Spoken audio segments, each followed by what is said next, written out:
Philippines ang tungkol po dito sa Balikatan 2025 full battle test at ito pong posibleng invasion po ng Taiwan ng China kung saan ang Pilipinas ilang kilometro lang ang layo mula po sa Taiwan. Colonel Francis Margaret Padilla makakausap natin, tagapagsalita ng Armed Forces of the Philippines. Colonel Padilla, magandang umaga. This is Aljo Bendijo, ma'am. Magandang umaga, Sir Aljo. Magandang umaga po sa inyong mga taga-subaybay. Opo. So sabi nga ni General Browner, kakaibang giyera na ito, kinetic warfare. Kaya yun ang nangyari sa Russian-Ukraine between Israel and Hamas. Now, ngayon, sinasabi, tayo ay nakakaranas na ng cyber warfare. Meron din tayong information warfare, cognitive warfare, political warfare. So ano po ang lalamanin nito pong Balikatan 2025? Ito pong full battle test. Ano po ito, ma'am? Sir, ito po, sir, yan sa Balikatan 2025 is one of the biggest nga po. So kung titignan natin, sir, we're looking at contemporary modern challenges that we're facing. So as we have seen in the past months po, no, we have launched ito pong tinatawag nating Cyber Command to address these contemporary modern challenges along with the Intelligence Command. So ito po, sir, nag-a-adjust po yung ating sandatahang lakas ng Pilipinas kung ano po yung kinakaharap natin na mga threats po. So dito po sa Balikatan, sir, last year po, no, meron na tayong active participation din ng other countries and a lot of other countries, na 23 other countries po ang naging tagapagmasid, kumbaga parang observers po last year. So this year, we're looking at the same po, no, magkakaroon din ng active participation ng iba pang bansa, bukod po sa US and Philippines na traditionally at dalawang bansa lang po ito based on our VFA. So tinitignan natin yan, sir, different types of exercises, kinetic and non-kinetic. So dito, sir, we're looking at the cyber domain. Kasama dyan yung ating Cyber Command and other cyber warriors natin sa AFP. And tinitingnan natin, sir, ang cyber po kasi is borderless. So if we have alliances with like-minded nations, well-meaning nations, this will address po itong pagiging borderless ng cyber. So yung mga cyber exercises natin dyan, sir, titignan natin yung mga threats that we are facing. Ito po lalo yung ating critical infrastructures. Malaki po ang usapin nito pagka in terms of the cyber domain, sir. Ito rin po information po, nandyan po yung proliferation ng marami yan, sir, nakikita natin ngayon, no? Yung misinformation, disinformation, malinformation, at ito po, mga lahat ng ito ay lumalabas, ang tawag po natin in layman's terms, fake news. So, lahat yan, sir, kasama dyan, even with the exercises, kasama po itong information warfare po and cyber warfare, along with itong kinetic side of things po. Opo. Ito ba'y may kaugnayan sa paghahanda ng Pilipinas sa nakaambang giyera?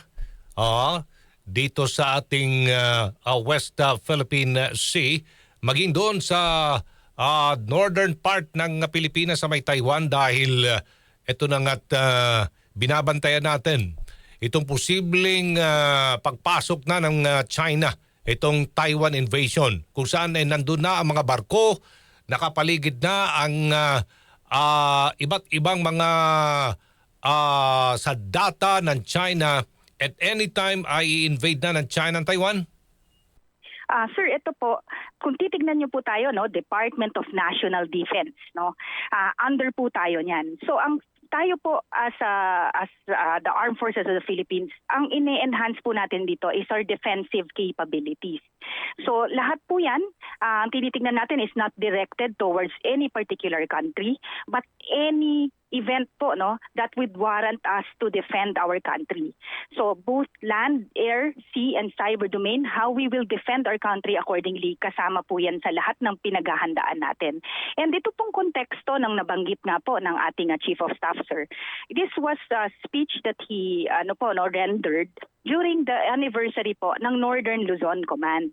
And ang NOLCOM po, sila po ang guardians of our northern frontier. Kung nasan nga po itong area po ng Taiwan, with their close proximity with Taiwan. So ito po yung syempre reminder po and ito po yung kanyang mensahe sa miyembro po ng NOLCOM na any incident that transpires in their joint area of operations, lagi po tayong handa.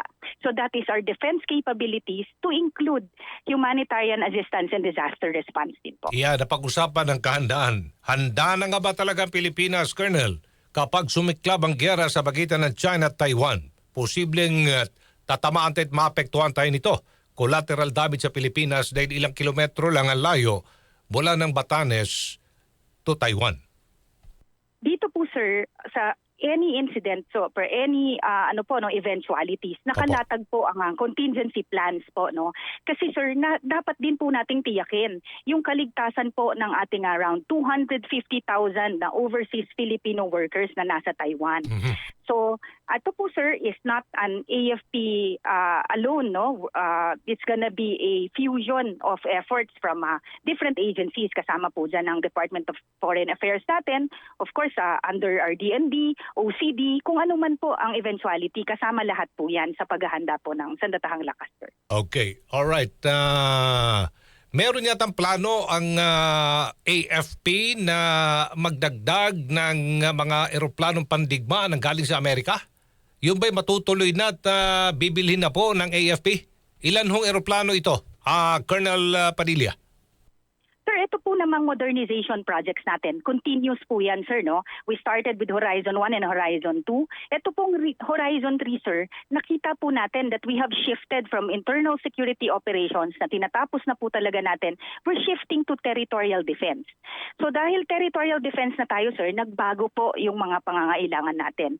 So nabago itong Horizon 3 modernization natin to become Re-Horizon 3. And dito po, very heavy po tayo on maritime assets, aerial assets, and cyber security. Dito naman po sa mga ito, sir, no, inilatag po ng iba't ibang sangay natin, ang Air Force, Army, at Navy natin, kung ano po yung aming wish list, so to speak. So with that, sir, ang ating mga technical working groups are working towards this to come into fruition. And ito po, sir, will be approved accordingly by the Department of National Defense. So sa ngayon, sir, hanggat hindi pa po na-turn over sa amin itong mga assets na ito, we defer that to the DND to discuss. But as soon as all of these assets are turned over to the Armed Forces of the Philippines, mailalatag po natin lahat ito. Naglabas po ng travel advisory ang SINA, Chinese Embassy, sa mga Chinese na nakatira at bibiyahe sa Pilipinas na mag-ingat sa kanilang seguridad. At sa abiso nito, Colonel, tumindi ang kinakarap na banta sa seguridad daw ng mga Tsino dahil sa manoy pag-usisa at pangaras sa mga Chinese citizen at business. Ano po ang reaksyon ng AFP dito na pinag-iingat ang mga Tsinong nakatira at bibiyahe sa Pilipinas dahil sa mga banta sa seguridad? Sa Sandatahang Lakas ng Pilipinas po, sir, gagawin po namin ang aming mandato para po protektahan ang bawat Pilipino, sir, no, to secure our state, our sovereignty. So with this po, ginagampanan natin yan. Dito nga po recently, sir, nakikita nyo po itong yung results po of the operations that we have been conducting together with other agencies. So ito, sir, sa Sandatahang Lakas ng Pilipinas po, tuloy-tuloy lang po tayo sa pag-perform ng ating mission together with other agencies. Ang law enforcement naman po, sir, katuwang natin yan sa lahat nitong mga ginagampanan natin, no? Hindi po ito directed towards any particular country. Hindi po tayo dito nagpo-promote ng xenophobia or racism. Ang tinitingnan po natin are foreign malign influence, foreign intelligence and surveillance and reconnaissance operations. Lahat po yan, sir, tinitingnan natin. Pero this is all for the good of our own country. Opo. Nagsalita din si General Browner na ang bansang Pilipinas would inevitably be involved kapag ang Taiwan ay in-invade na ng China. Ano ang ibig sabihin nun, ma'am? Yun, sir, no, inevitably po, kailangan po kasi natin protektahan ang ang kaligtasan ng ating 250,000 overseas Filipino workers. So ire-repatriate natin 'yan. Sa mga ganitong pagkakataon, sir, malaki po ang role na ginagampanan ng Sandatahang Lakas ng Pilipinas dahil assets po natin ang mga susundo dyan, sir, no? We are using our C-130 aircrafts. Even po dito sa pagtulong nga natin sa HADR operations po ng Myanmar. Ito po ay assets din ng AFP. So yun po ang natin dyan. All eventualities, sir, AFP is one big player po in the fusion of the efforts of a whole of government approach, sir. Alright, sige. Maraming salamat po, Colonel Francel Margaret Padilla, tagapagsalita ng Armed Forces of the Philippines. Good morning. Thank you, sir, and good morning po. Good morning!